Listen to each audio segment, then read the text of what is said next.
Welcome back to Kids in the Kitchen. Today we're doing a whole show featuring America's favorite food, corn. Before the break, we did two very exciting things. The first thing we did was roasted corn in the husk, in the oven, at 450 degrees, with pats of butter inside the husk. So it was all together roasting in our oven. Now we're going to talk a little bit more about our featured item, corn chowder. Right, so prior to the break, while we were working at the table on the roasted corn, Sheila was at the oven working on our corn chowder. Before the show began, what Sheila did is we chopped up some onion in small dice. Sheila dusted the onion with a little bit of flour. That's to help the corn chowder be a little bit thicker. And she sauteed the onions in olive oil with thyme. Then what she did is added, how much broth again, Sheila? 6 cups. 6 cups of chicken broth. And so we've just been allowing that to simmer. Now we're going to add some cream and some potatoes. And these are just regular potatoes, right? Russet potatoes. So we've chopped those up, kind of nice big cubes. And then we're adding some cream. Mateo, do you remember how much cream we're going to add? 2 cups. 2 cups of cream. Excellent. Which we've been doing a math lesson is also 16 ounces, right? Yes. And do you remember how many pints? 1 pint. 1 pint. Okay, so cooking is also math. And doesn't this look gorgeous? It's got a nice kind of golden color going. It's going to be nice, thick and creamy. Yes. So, what we also did during the break is I started sauteing some red onions for our fried corn in olive oil. So we have a lot of stuff kind of going on at one time during this show, because as Sheila explained, the chowder is going to take a while. Okay, well, while you continue to work on the fried corn, Mateo and I are going to work on our next project. We've been featuring corn in every fashion. So earlier we had corn on the husk, now we had the classic corn on the cob, and Maika's going to be doing fried corn. So I'm going to show Mateo how you take corn off the cob. So what you do is you hold your corn real tight on top, and we're using just a steak knife, and you just cut down the edge of the cob. And you just cut your corn straight off the cob. It's nice, it's fresh, it has great texture, and it's wonderful for frying up corn. You definitely could use frozen corn, but if you could get it fresh off the cob, that is much better because it has just the right amount of moisture, just as nature intended it. So now, Mateo, I'm going to pass this ear on to you. I want you to start with a fresh one. Hold on top. Hold the knife in your hands. Be very careful. And we're going to go down the side. There you go. Now, you can try it. You want to try it by yourself? So I'm going to be very careful. Okay.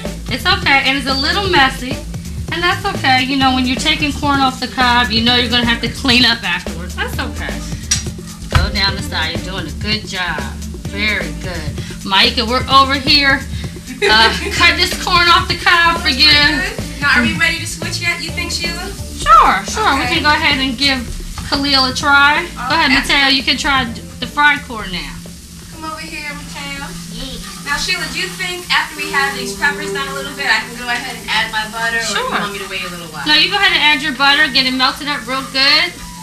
Sounds good. Okay, so, Mateo, can you do me a favor and pass me that butter right there? Do you see the white cup? Excellent. Okay, so we have about 2 tablespoons of butter, which we're now going to melt in our pan. And Mateo is going to help me melt this butter. Mateo is going to learn how to cook while we're on camera today. So this is going to be a lot of fun. So Mateo, can you come here? You right-handed, sweetheart? Okay, hold that with your right hand and then hold the handle with your left hand. And if you can do me a favor, can you move that butter around the pan? Keep it moving.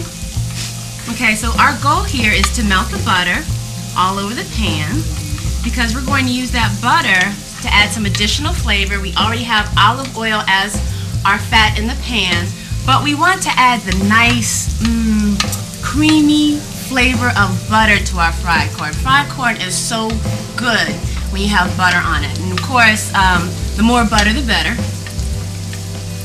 And we're looking pretty good on that melted butter, so I'm going to pour in the corn, okay? You want to stop mixing for a second? Okay, good.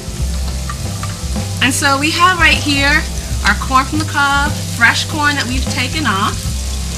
There we go. And what I need you to now do is if you can help me by moving that corn slowly around that pan.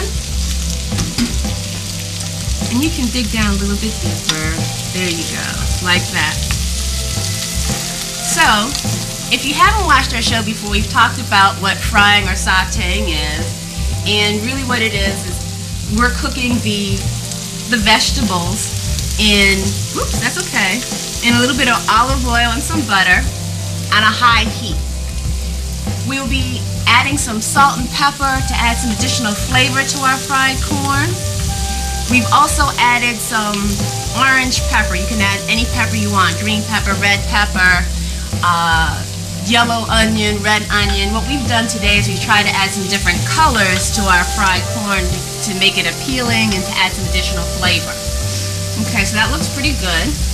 Do you mind if adding some seasoning for me, sweetie? Okay, so we're going to do like the chefs do on TV. And we're going to use our fingers. I'm going to hold the bowl because it's hot.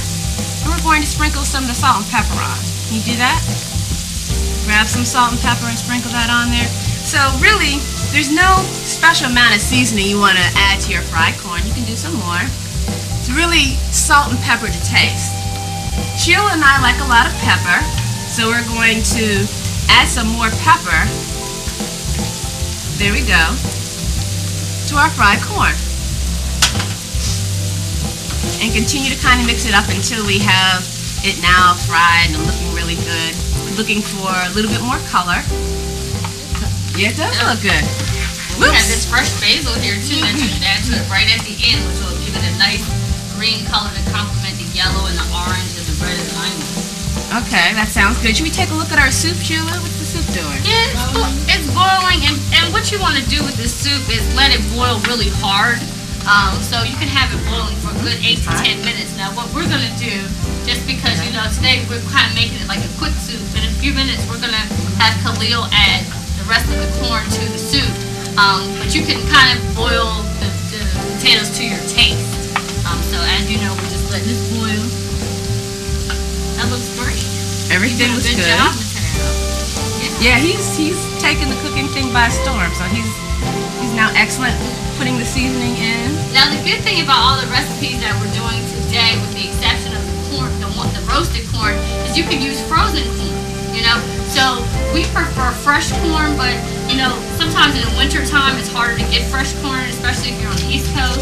So using frozen corn is just fine. It'll work out just as well, and that way you can have these foods all year long. Well, Khalil, why don't you go ahead?